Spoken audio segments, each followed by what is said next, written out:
Irv, that's our man, but man, I didn't like the way he portrayed that story. That story that he put out wasn't the story of the song. You know what I'm saying? I don't got no bad vibes about it. Chip on my shoulder. I got something to prove, like a gun in a holster. Loaded, ready to shoot. Got big energy. Ain't scared to dream. Got big energy. Got big energy. You know this a different energy, right? So while you was in prison, you had a well-known artist in there with you. What would I be without you? Ja Rule. Yeah, Queen's homie, the homie. What was your experience from what you saw? What was his experience like in prison from your observation? I mean, he was humble. He was doing what he's doing. He was chilling. I mean, I had to slow him down on a few things that I had to pull him up on game and stuff like that because he came from the state and coming to the feds. He would have been in the next unit for me, Mohawk B. I was in Mohawk A, but they put him in the camp. And he was working for the warden, doing the warden stuff like that. But the New York homies, the Rochester homies and stuff, had him on a vicious mission and stuff like that. Like, yo, you can't carry tomatoes and all that stuff. Those is not illegal. Those are not legal on the pound. They got him carrying it from the lunch. Man, I was like, whoa, what are you doing? I just so happened to catch him. Like, yo, you can't do that. Don't let niggas do that to you, dog. They put him up on a game and stuff like that. So, you know, he was doing his thing. He worked out and stuff like that. And we was cool. We basically had a picture day. I was like, yo, cats want to take a couple of pictures and stuff like that. And he was already taking it. He was like, all right. So boom, that one couple of pictures, that was it. We was out there like count time type shit. It was like like 3-4 hours. Like, yo, we took like 1,000 pictures. People was going to the units, coming back with picture tickets. Like, yo, I need. From everybody, you know what I'm saying? And we was with some big dudes like Guy Fisher and all them other guys and stuff like that. So we was taking pictures with a bunch of dudes and stuff like that with this Ray Brook. So the people that don't know the prison culture, what does that mean you can't carry the tomatoes? What does that mean? I mean, you can't have certain foods. Like those. You can't have certain foods. I'm just saying like that. You can't take things and have it in the unit and stuff like that. And those are kitchen stuff, so it ain't supposed to leave the kitchen, especially in the back. So pretty much those is off limit. It was like, yo, what are you doing? And somebody gave him stuff. So, you know, guys just be making their own foods. And you might not want stuff from the cafeteria, stuff like that from child. You might be in your unit chefing up and stuff like that. So they gave him a bunch of stuff to go and get. I know they did because that's Ja Rule. He ain't gonna get knocked off in this, that, and the third. But dog, you can't get knocked off. They don't give a damn who they are, man. They'll make a spectacle of you. And me, like, it was some funny stuff with me and stuff like that. I had fiend books. Girl books. I used to hustle those and stuff, like, you know, rent them out and stuff like that. I got locked up for having too many. It was like the black. That get you through, man. The hustler, you know what I'm saying? The black Hugh Hefner and stuff like that. They was calling me. They was locked me up for a day, whatever. Because it was a big thing about the Muslims and the Muslims and the Mexicans. And they had a big war. It was a war with just 2 books. Wow. I said, man, I could have stopped this by giving them both 2 books apiece and stuff. Like, chill the hell out. But I didn't know I was doing something. I was somewhere. And a whole war broke out. But I was like, and then we had a new CO, so she came and she ain't know what's going on. They scolded her too, like, you locked him up for what? Oh man. So it was ugly, but it was some funny joke. It worked itself out though. All right, so let's talk about a classic, Renee. What or who was that story about? Well, it's the likes of young lady named Ebony, rest in peace. She's from 40. It was just events that happened You know what I'm saying? And always there's events that happen in the hood, after parties, after block parties, the park jams and stuff like that. It's always done. But this one basically was talked about. Little events got changed up a little bit, but it was the general story is about a female. You don't really hear about females being shot or killed or stuff and stuff. And basically not glamorizing or gloriorizing it, but we spoke about a female. Yeah. And due to the fact that nobody really ever spoke about something like that, it became a hit because now people could relate. That could be my aunt, my mom, my sister, whoever. Cause the story was fire, man. It was fire, but made you sad. You fucked up a little bit too, man. Cause it was. I mean, I wasn't clubbing when I was a kid during that time when that song came out. Man, how old are you? I'm 40. Yeah, man. When I was in college. But when I was in college, I went to school in Daytona. When I was in college, man, they was bumping that shit. It's 2003. And it's still playing in the clubs, man. Yeah, man. That's you know what I'm saying? In Florida, like you know what I'm saying? So you bump into the jam, but if you listen to the lyrics, I'm like, God damn, that's kind of fucked up, man. Shorty died, man. You know, I really love, you know. But you bought it into it. Yeah, you bought it, yeah, so that's a true classic, man. Yeah. I mean, it's interesting how certain things, certain topics hit people. Yeah. But it'd be the music that'll make you groove. Yeah. It's like Brenda got a baby. Mm-hmm. The topic was fucked up, but you kind of still you reminisce, you think about it, you know about it, you like yeah. And then it still got a little groove to it. Yeah, exactly. Still a fire. That's a hot joint. It makes you start thinking. Yeah. You know how many people have told me that got them out of certain situations, female and male. Male, a lot of male. They thought about that. Yeah. You know what I'm saying? Yeah. It has mindset and moods and stuff like that. Yeah.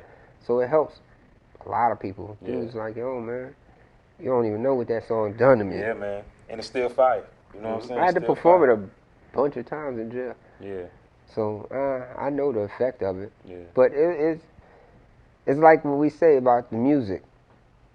A lot of our music be real story. It be lifestyles and stuff like that. Mm-hmm. But the thing is, you put the right song under it. Yeah. And it kind of change it. Give a little catch to it. Yeah. So now it's something different. Yeah. Because if you regularly hear it, you'd be like, you're thinking about this song. You're thinking about it because Cheeks is like a storyteller. Mm-hmm. So when you're thinking about it, you can visualize it. Now, if you didn't hear the music, you just heard a cappella, you think like, oh, man.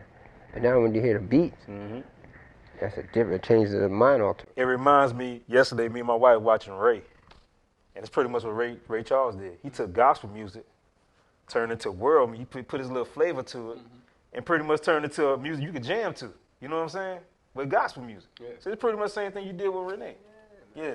I love music, you know what I'm saying? Just the music. I love different music. And in Queens, there's a lot we blend a lot of music. Yeah. You know what I'm saying? Yeah. You could take this acapella and take this instrumental, and we blend. I learned that from all the guys that I used to emulate DJing and stuff like that. That my tutors and stuff like that. So doing that, infusing that into my group. Yeah. Because Cheeks used to get music. Like, you used to get instrumentals and stuff like that from DJs and producers and stuff like that. He wouldn't even listen to them. Wow. He gives them all to me, straight up and down. Yeah. So basically, I'm the one that's choosing all the songs that go with this and that. He might like it when I now sing that and say your rhyme and listen to this. And the blend, you know what I'm saying? So a lot of times, I could have counted me as a co-producer majority on all our songs. Yeah, pretty much. As in writing or just putting the songs and stuff. Yeah. But I didn't know nothing at the time. I just love my group. I love my crew. We love our music. Yeah. So the business thing didn't really bother me. You know what I'm saying?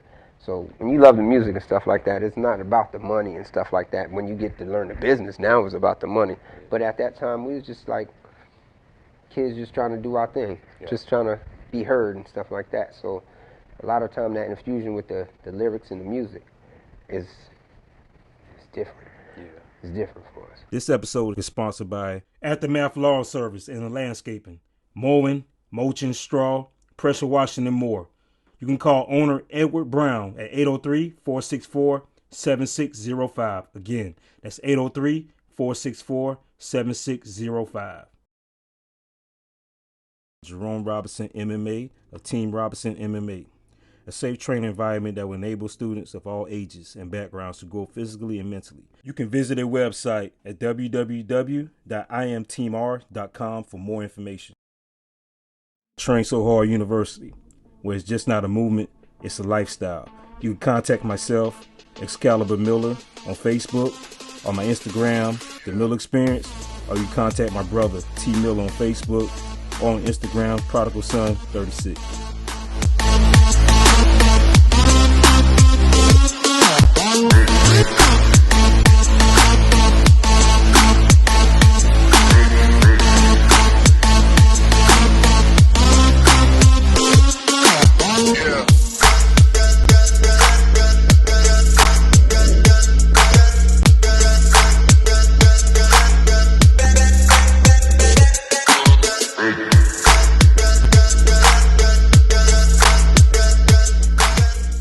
Interested in being a sponsor for Shop Talk or the Miller Experience, you can contact myself, Ernest Miller, at 803-565-9752, or you can hit me up on my email at eaenestmiller83@gmail.com. You can also make contact with my producer, Victor Wesley of Vic West Production.